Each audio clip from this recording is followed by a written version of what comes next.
Alors, comme vu précédemment, on l'a déjà dit plusieurs fois, le hikikomori, c'est un jeune, souvent un jeune homme, entre 15 et 24 ans, 25 ans.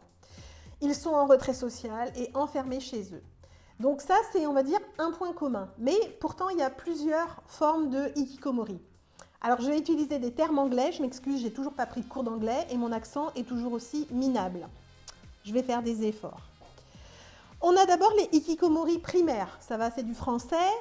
Eux, ils se mettent volontairement en retrait. Et puis, il y a forcément les hikikomori secondaires, pour lesquels il y a une pathologie mentale ou psychique qui va être décelée par des médecins.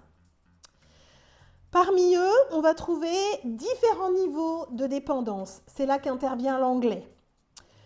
Le surdépendant ou overdependent. Donc lui, en fait, il a une autonomie très faible.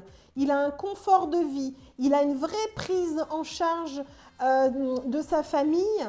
Je dirais même une complaisance parentale. C'est-à-dire qu'il n'a aucun intérêt à sortir. Ses parents s'occupent de tout, lui apportent tout, lui amènent tout, lui font tout. Pourquoi sortir? Ça, c'est donc le overdependent. Ensuite, on a l'interdépendant inadapté ou, en anglais, maladaptive interdependent. Donc lui, il a une éducation inadaptée, des codes sociaux qui ne sont pas acquis, des relations sociales qui sont elles-mêmes inadaptées, un échec répété des relations sociales, la peur des autres, une forme d'ambivalence. Voilà, ça c'est en général des jeunes qui ont depuis tout petit des relations sociales difficiles vis-à-vis des autres.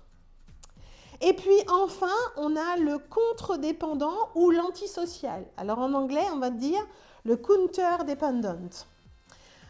Là, comme tous les antisociales, on a les injonctions des codes sociaux, les injonctions sociétales qui ne sont pas acquises ou qui sont rejetées, refusées.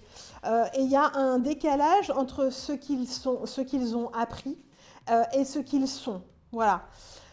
Ces différents types de hikikomori, je ne rentrerai pas là dans les détails, ont tous un point commun, c'est la notion d'enfermement.